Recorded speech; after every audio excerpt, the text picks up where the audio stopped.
Hi, welcome.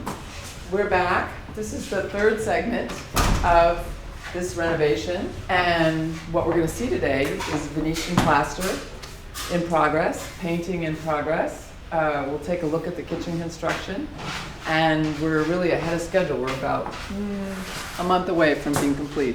So why don't we come in and see the plaster in the living room, and we'll do a similar tour to what we did before, so that we keep you in the loop. So what we have here today is our crackerjack team. They're phenomenal artists, I think. I hate to call them painters because they do such beautiful work. And what we can see is Casey's over there laboring away at the final coat of our Venetian plaster. And this is product that is, authentically used in Italy, from Italy. It's the Marmorino fine Venetian plaster that I think is phenomenal because even though it's expensive, it's really and truly green product. What happens in the application is that as you go through the layering, which gives this texture, it's actually the pressure of the, what is it called, Casey? Your trowel? Trowel, yes. The trowel. And that final burnishing of that not only gives it different color texture, but it turns it back into stone. So this is a combination of marble dust and lime dust. And I think what's going to be phenomenal about this project is the owner's not seen anything. And she's arriving in, I would say, probably 3 weeks. And when she arrives, of course, we already have the floors finished. It's a dark walnut. It's an antique walnut finish to an old oak floor that was really, honestly, not very attractive. So come on in. We'll go see the kitchen. We're also going to have a very beautiful decorative wall here that is going to look like a salmon-colored gold. It's a very subtle, bright splash of color that I think will play very well with her collection of art. She has a tremendous collection that I think some are loaned, to the museum. So I think it's going to be interesting to reconstruct her dwelling to now reflect really what's elegant simplicity. So come on in. Let's go see what's going on here. Fun part about working with old is that it's really in bad shape. I think we've had to touch every wall and fix cracks and bad construction and things that they really didn't do right. But one of the things that we added when we come into the foyer is we added the architectural detail that was missing. This apartment is actually chopped up. It was a classic 6, and that would have faced the park, facing east in the park, and it took over the entire other part of this section of the building. So the living room and the fireplaces and the kitchens were over on this other wing. But when they chopped it up, the soffits and things are here because that's how they run all the technical, mechanical parts of the building that we need. But they really they didn't address the foyer. So what we've done is changed the doors, added the crown molding so that it ties in architecture to the details without it becoming overdone. And I think it does just enough to tie that in without getting nutty about it. But as we come in here, and there's not a lot of room, but I'll have Frank follow me in. Hi guys. This is my great crew, my Hungarians. I love them. They're including all of the talented artists and camera people and everybody else that's working on this project. So we have this tiny, tiny kitchen, right? So state of the art. We got the Wolf ranges. We got a Liebherr.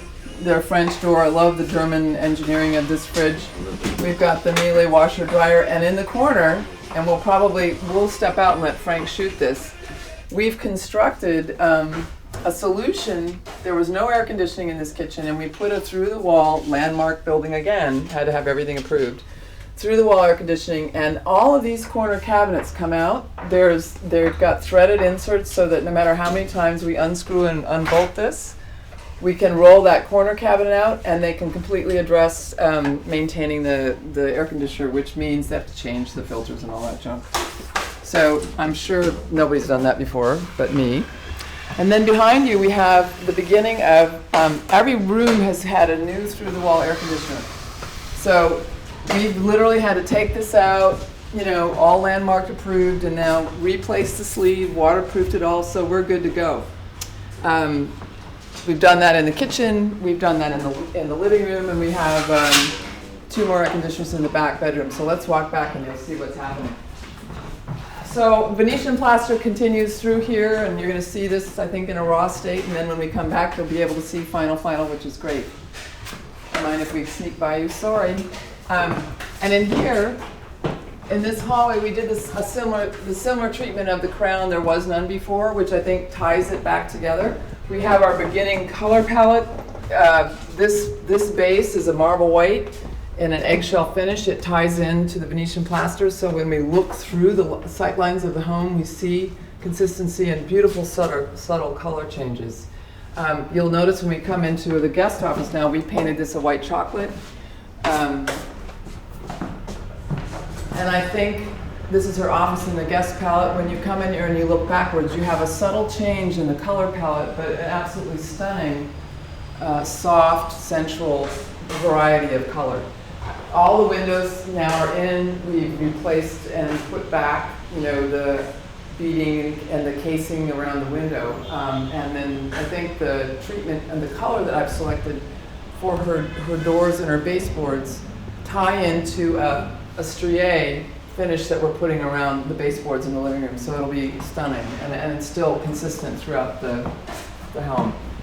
So let's go see one of the masterpieces in the making here. We actually have, and I think you remember this when it was rough when we were digging through the risers in here, right?